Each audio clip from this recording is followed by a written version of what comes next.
true. Frank, I did very little but give you information to let you know what our expectations are, what we're trying to accomplish. Hmm. And I was like you got that domain that you're sick on somebody. I said, Frank, go get him. Yeah. Yeah. Hence the business model. I think that Yeah. works. Is what we're talking about. Now, Jim. Now. I appreciate this kind of a conversation because Yeah. having you on as the first client is great because it's going to be the most unfiltered kind of stories that we have, and there's challenges to this. And only because I was so skeptical Oh God, yeah. at the beginning, so that makes it even better. Oh yeah, yeah, no, complete. Like, who is this goofball? Who is this guy? But now, let's see. You're in the process now. You're doing the RFP. Was there anything scary or kind of enlightening, or think, wow, I didn't even think of that during the RFP process? You were like, wow, that was really good to learn and good to know. Right. Honestly, with that, and I'm gonna seem stupid because I can't think of any specific line item, is 50% of that RFP I didn't even think of. I didn't think of the usage charges in a way that you did. I didn't, I was looking at it of bottom line cost savings. You're looking at everything line item by line item. You're looking at omni-channel. You're looking at the chat part of it, the phone part of it, the SMS part of it, the email part of it. Me, I was thinking of things holistically all the time. Just, hey, what am I going to save the bottom line? And what was surprising about that in the process of the RFP, you when they talk about those 367 line items, there's maybe, half of them that I would have never even considered that wound up saving us huge amount of money or saving us huge amount of time because we would have maybe got to those questions later on, whether it was usage charges, artificial intelligence, surveys, QA, the way the process works in QA, uh, the way the email, oh, I won't say email, the way the omni channels work independently of each other. It was Yeah.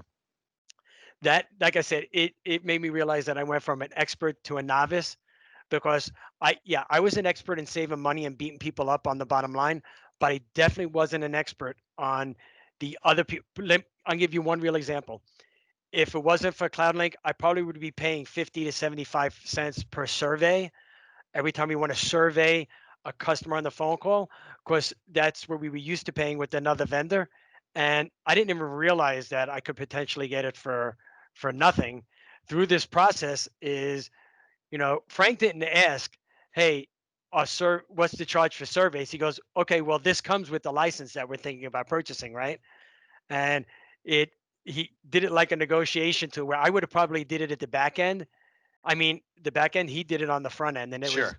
that's one real example of we were spending $3,000 a month in surveys. We went from $3,000 a month to zero. Right. It's It crazy. was a unique situation, or somewhat of a unique situation in that this particular vendor was relatively new to this space with this product. Correct. And a lot of times we're dealing with Gardner quadrant, Yeah. leaders who we've been working with for years. So 3 months of negotiating back and forth is out the window because they've been through it with Frank so many times before. They they go in and they bring the Wassenberg contract, not the normal. So most of that stuff has been struck. This one was interesting to observe because Frank was essentially teaching them He definitely thought out that. of the gate. Yeah, that's an Here, interesting way of looking at it. It's an interesting way of looking at it. Like, this is how this is going to play because this is how it has to work. right. And to their credit, which I think is one of the reasons why you ultimately chose them. I mean, I know we all did, but why you, as the client who makes the final decision, why you ultimately chose them, I think their willingness to work with you throughout this as a partner really was one of the reasons why we did chose them. I think. Yeah, Yeah. and it's funny. I think right before we signed on the dotted line, uh, I forgot how it went down, but Frank got it. I'm going to call it the signing bonus, but they gave us $3,250 just to sign on. Yeah, I remember And that. I do remember that. when we got our when we got our first bill, real bill, I call it, uh, we would charge some license fees that we didn't think we should have been charged for. And actually, when we went to the contract, they actually had the vendor actually had their bases covered, and we should have been charged. But being that it was like our first real bill, Frank went back and it was, I think it was $8,000 in question of license fees, Yeah. and he said, "Hey, the customer wasn't prepared for this. It wasn't in their budget," meaning me, and he goes, this isn't the way we want to start a relationship. Sure. And they cut it. They split the difference in half with us. Hey, so one of the things I'd like to hit up as we go through this is you're in the process. Now Mhm. you're up and running, and you're kind of in somewhat of a still in the implementation. You're getting this thing running. You're selecting a vendor. Um, did you feel that the vendors were forthright throughout the process? Did you feel like they were giving you all the information that you needed to make informed decisions? I know we're filtering a lot of it, but did you feel the vendors were forthright throughout? Uh, the Probably the vendor we took, I thought was more forthright, but the rest of them, I think, were gave more of a dog and pony, a little bit more of a dog and pony show. One in particular, and I know you set ground rules before. This is another thing everybody should know. You know, calling Frank, he set ground rules of how our first initial meeting was going to go. So the company introducing themselves to us in person and having our first in-person meeting, uh, he set the ground rules, and anybody that didn't follow the ground rules was quickly reeled back in. So, for example, we had a Frank gave them, because they want to spend a half a day with you. The first initial meeting, I believe, Frank, correct me if I believe we gave them either an hour, or I think we gave each one an hour, Yeah, and we said, as an initial. "Yep, the initial." He said, "This is what you need to cover in that hour. This is what we want to see in that first hour." And out of the seven, that anybody who didn't do that was discounted right away. I said if they couldn't even follow those directions. So about forthright, I think the two top ones that we now narrowed it down to was were the most forthright. Everybody else, I felt like we were getting the sales show, and that's another value to us dealing with you guys and Frank is he you guys recognize that, and when someone's giving us the show. Yeah. Yeah. So for any of our partners who are watching this on the vendor side, because we have great partnerships with these companies, Mhm. we deal with a lot of different flavors of sales reps and sales managers Yeah, pre-sale. yeah, Sometimes the perception is, and I've got, being a salesman my whole life, that me when you're too. dealing with something like an RFP, you think you're dealing with somebody who's just making you they're reading off of a checklist because they're trying to sound like they know what they're talking about. And the perception on the vendor side is that they don't, and they're just making me go through these hoops because they don't know what to do. Mhm. But in truth, when we do it, and I've been in meetings where a lot of vendors have said, I'm not answering these questions. I'm not doing this dog and Mhm. pony show because we don't have to, Right. because we're so and so, we're a market leader. But Frank and I have spent time with every aspect of your organization, not Yep. just the IT people or the call center manager. We're there with the agents, we're there with the marketing people, the HR people, the finance people. Every single one of these questions has a real reason behind it. We don't ask questions for the sake of asking questions because we hated it. I worked for Frank for many years. When I got an RFP, I'd go into his office and I would literally just put on an opera knowing, like I had to do it. It's the worst thing, but we're very cognizant of that, and we don't ask questions for the sake of asking questions. We really don't. So Um, here is what I would I think what you alluded to is what would I tell a vendor, and in just in my language, I would tell any project manager, any sales manager, any uh technical, like they always bring in their technical people. So any of their directors or their IT managers that are coming into this process is, and I say this truthfully, is you're dealing with a company, and Kevin, I dealt a lot with Frank, not as much with you, but you're dealing with somebody that knows more than you. So don't don't throw crap at the wall with them, because they're going to realize it. Yeah, they're going to realize it right away. So and I understand the sales process. I was in sales when I had my own company. I you want to be, put that best foot forward, but when you're dealing with, particularly in this market, is you guys know the technology behind it. You've been in the industry for 20 years. A lot of sales managers and project managers at these other companies, even the ones that are the 800-pound gorillas, they switch from company to company. Is I would tell them, you got to realize you're truly dealing with the experts in the field, even though you think your company is the expert in the field. So that's those. So a vendor needs to know that. They need to be really forthright from the beginning. If they can't do something, they need to let you know it from the beginning. If they can do it, they need to be singing it at the top of their lungs. But I would tell any vendor is hey, listen, you're not dealing with a kid in the playground. You're dealing with the kid that owns the playground, has built playgrounds, and it was the inventor of playgrounds. So that's what I would tell a vendor, honestly, because like I said, that's why I mentioned legal, the sales manager, the project manager, and all the IT people.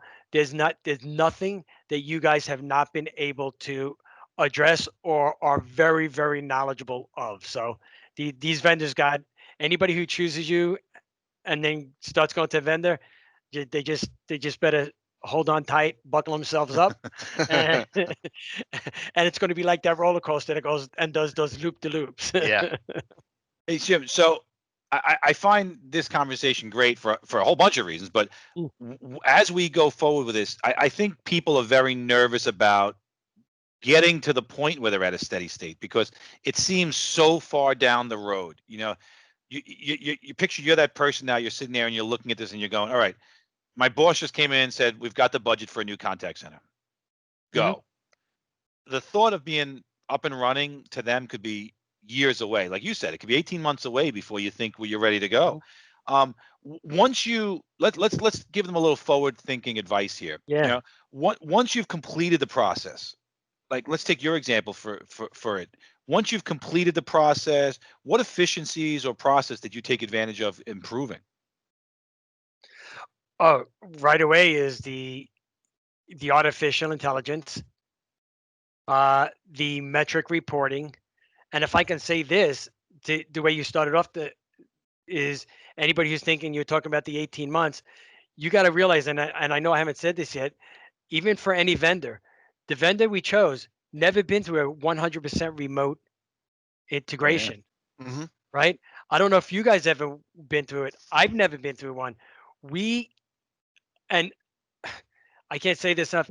If it was not for my comfort level with Cloudlink or Frank, this project was going to be held off another year. So the fact that we can I was comfortable and I had the insurances of the vendor that we can do this remotely without any missteps and during the pandemic. I didn't do it until Frank said, "Listen, we can do this. I'm comfortable with it." So even before that, Frank, when you're thinking about the time, is Yeah. that I think is important first and foremost to understand is that we were the first for this. We converted during a pandemic hmm Yeah. with 100% of our agents remote without anybody coming in and doing the training, working with our IT department. It was all done via phone. Yeah. So It's that I think is interesting. first and foremost to recognize, and why I think it's apropos that you're having me on to speak about it from the customer standpoint, because when you get to talking to the vendors, they all need to understand this. They they need to. It's not because of the vendor that I was comfortable uh, doing a conversion remotely, is because Frank told me he's comfortable that he can get work with the vendor to get this done remotely. hmm Because I'm telling you right now, I would have never done it if I only had to deal with the vendor. Never.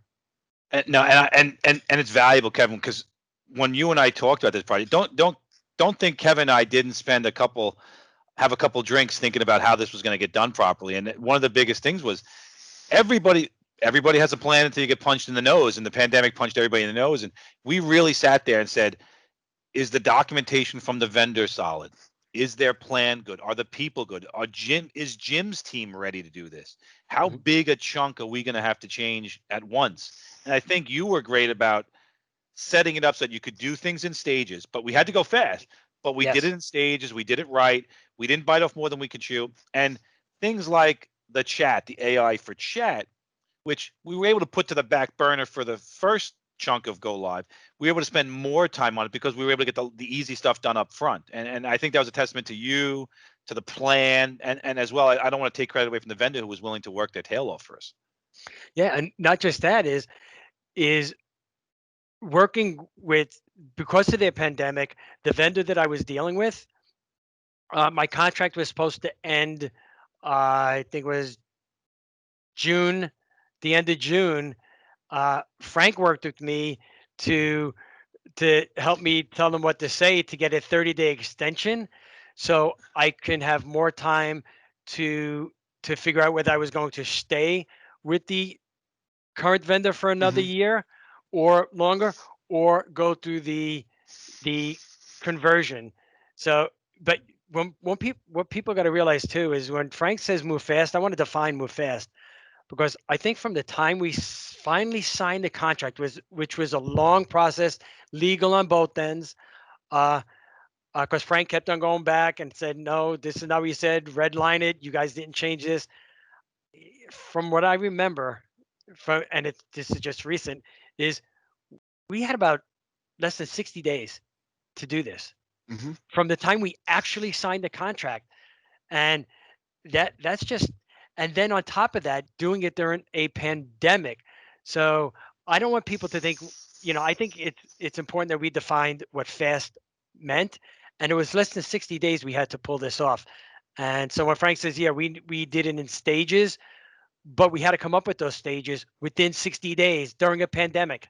Right. Yeah. And it's worth noting, this is it's a new vendor to New Cloudlinx. vendor. So a lot of times we get questions that we have favoritism towards one supplier or another. This was a completely new supplier to us with a new product for them. Mhm. And obviously you being a new client to us as well, Jim. So like there was a lot of unknowns out there. But that's a really good point, because obviously Frank never talked about one vendor over another. He gave us honest feedback of the vendors he's dealt with the most, Mhm. dealt with the least, and the vendor that one of the vendors I was looking at that he'd never dealt with.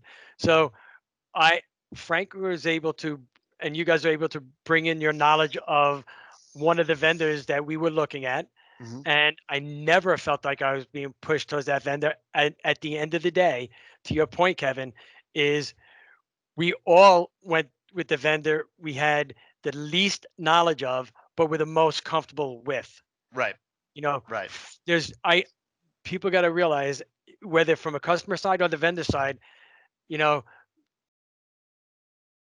don't think that Cloudlinx is going to push one over the other. Frank literally spent 6 hours with us in the office one day, just getting to know about us.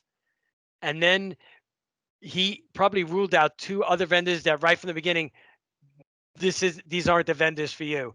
And then he suggested some, we suggested some, and that's how we came up with this Sure. process. But it's, you guys do it the right way, regardless of how many conversions you've done with one vendor. That doesn't mean it's going to be right for us. So Yeah.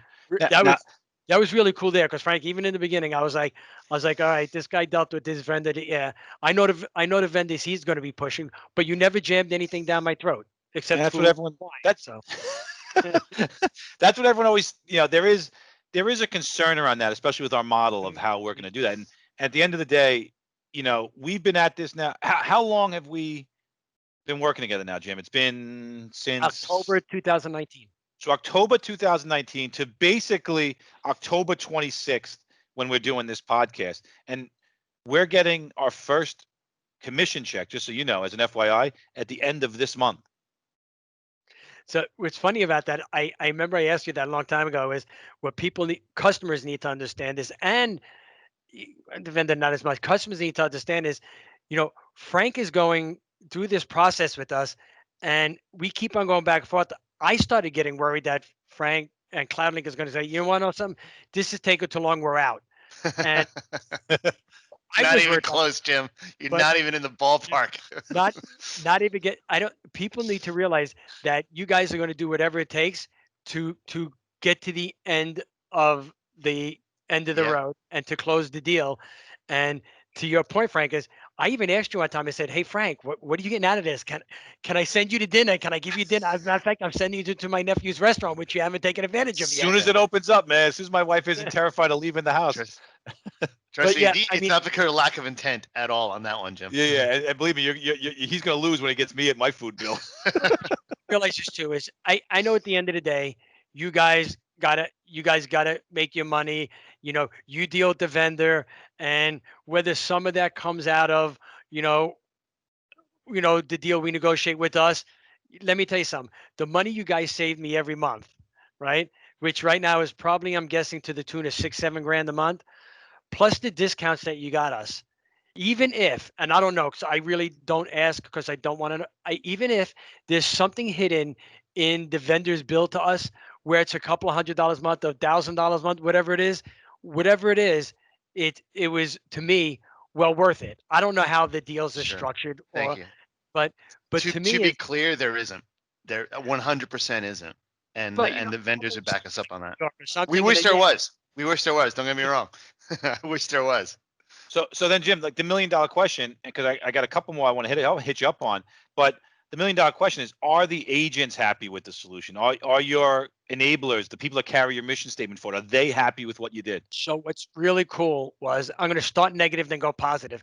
Is in the first month, once we turned on the omni channel, is agents were really frustrated. They say, "Oh, dealing with the other vendor was so much easier. We could have 3 things up on our screen at the same time. We could do this, do that, do this." Is the flip side of that is they didn't realize it was already there.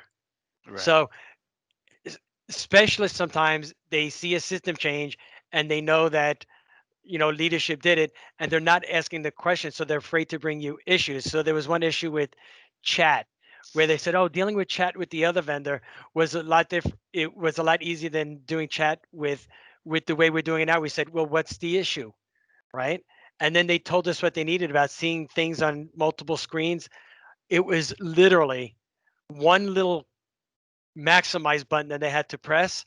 And so, but the agents, absolutely, what we've done, I've done town halls over the last month. Some of them I wasn't in, the training department was in, and I just had a meeting with my training coordinator this morning, and she relayed to me that not everyone's always. Some people are just never going to be happy, but 90%, I'll say 90%. She said most everybody. She said most everybody I talked to loves the way the system is handling it now than before. What And this was huge, Frank. I don't know if you remember this. Is why they love it now is omni-channel, true omni-channel. Uh, the vendor we chose could not get it to work. Where if someone was skilled on the phone, we'd have to unskill them from phone, give them chat. The omni-channel we have now is programmed in a way where it's very intelligent, and someone could be automatically switched from a phone contact to a chat contact to a SMS contact, depending on the algorithm that we put into place. That alone, the agents love. Why do they love it? They don't have to worry about coming in and saying, "Oh God, today I'm going to take call after call after call after call after call."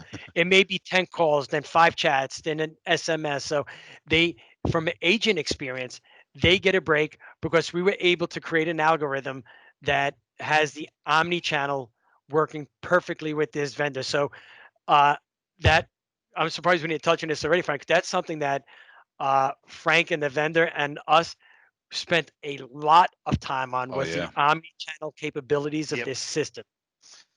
It's one of the biggest asks that we Yep. see. That's there's a reason why it's such a buzzword.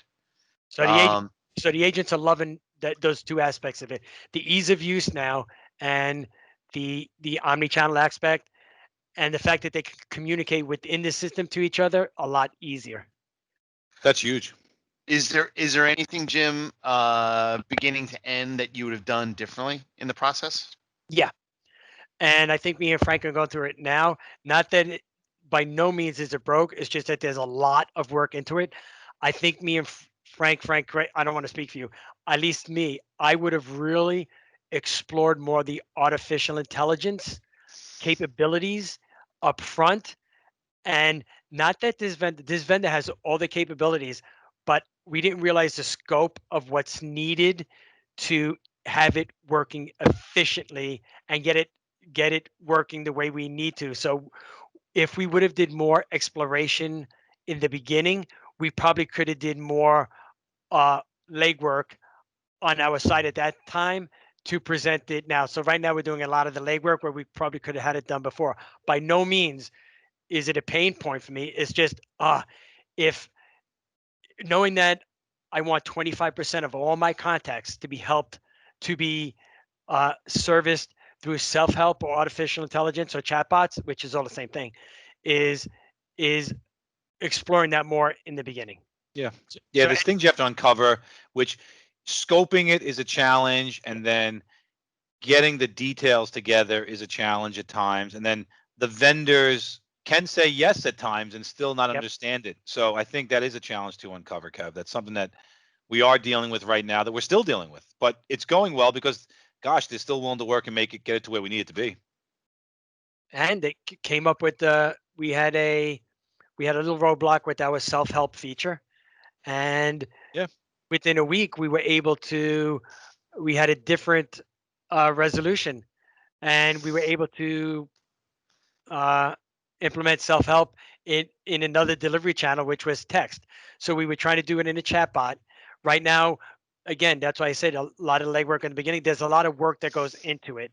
So as we're perfecting the chatbot, we were able to quickly shift a lot of our self-help to text messaging, meaning like text. We have a lot of exams, right?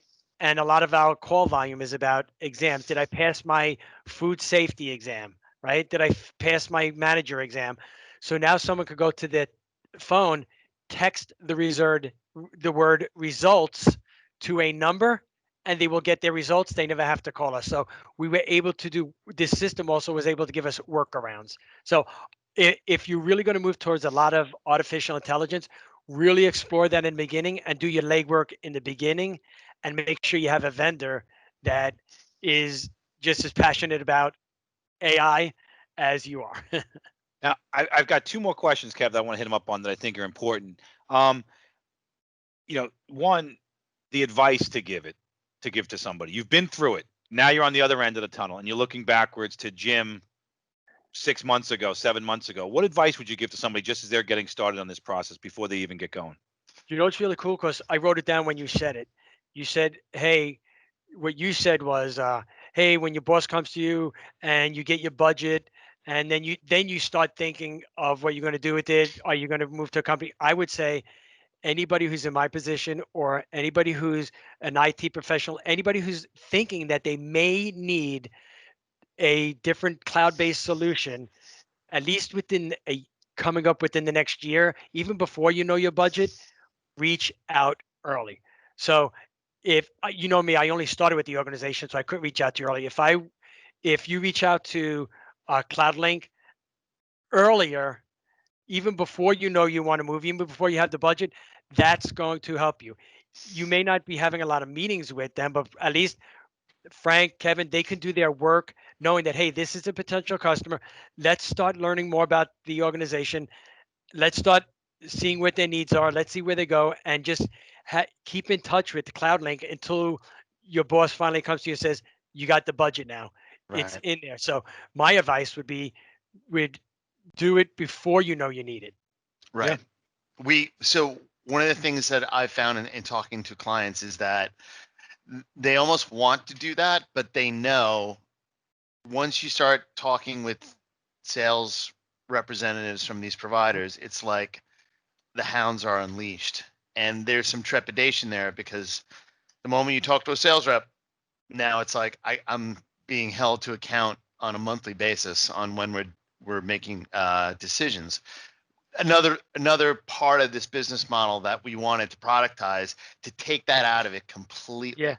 You Don't know, reach out to the vendors. Reach out to you guys. no, Just not fishing for a commercial there, but that like no, but there was a valid business intent no, behind but that. that's my point I was making. It's like Muted. if somebody is reaching out to the vendors, they're doing themselves a disservice. Because number one, as soon as you do, they want to lock you into whatever person you talk to. They want to make sure it's just like when you go into a store and you walk into a store and say, "Can I help you?" And then they start following you around at the furniture store. It's the worst.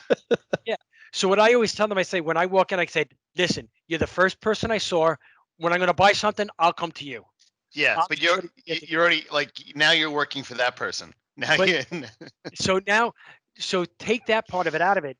yeah. I'd rather go and say, Frank, or go to somebody and say, listen, I need a fold out bed. This is what I want. Let that person go and do all the research, go to all the stores, and then come back to me and say, Jim, I know within the next 6 months you're going to be looking for a pull-out couch. Here's all the research I did. And guess what? It's not going to cost you nothing for me to do this research for you. But if you do buy, the store that I had you buy from, they're going to take care of me. Yeah. Right. That Yeah. Does that make The, sense? the average migration, Jim, for us, with us, Yeah. takes 12 months. Average. We've had Start to some finish. migrations that have gone 3 years from the beginning that the conversation started to the actual cutover. But the average migration we've done the past 2 years, legitimately 12 months end to end. So start early. I agree with that. And here's the thing, people got to realize too, we didn't talk about today. And I try to think of all the questions I had is once you convert, Cloudlinx work doesn't end. Oh It just God, no. begins. So Frank is in all our project management, weekly project management meetings. He's my liaison. When something is not right, we go to Frank first, not the vendor. Frank looks at the contract. He looks at the RFP. He looks at what we agreed to. He looks at all his notes before we go into these meetings with the vendor. So this is a lifetime relationship for the life of the vendor and then some. Because again, 5 years from now, when I want to switch vendors, Frank is still with me. Cloudlink Yep. is still with me. Yeah. So they're not going anywhere. They don't. Their work doesn't stop. As a matter of fact, to tell Frank, you don't need to be involved in the next meeting next week. Thank you. Yeah. Thank you. Yeah, I Hey, appreciate it. hey, Jim. Now, obviously, we've mentioned the pandemic a couple of times now because it's Yeah. the reality of life. And National Restaurants done a bunch for restaurants in terms of lobbying, in terms of the nonprofit nature of what you do, in terms of the funds that you guys create. $22 million grant that we gave directly to people who are out of work in the restaurant industry.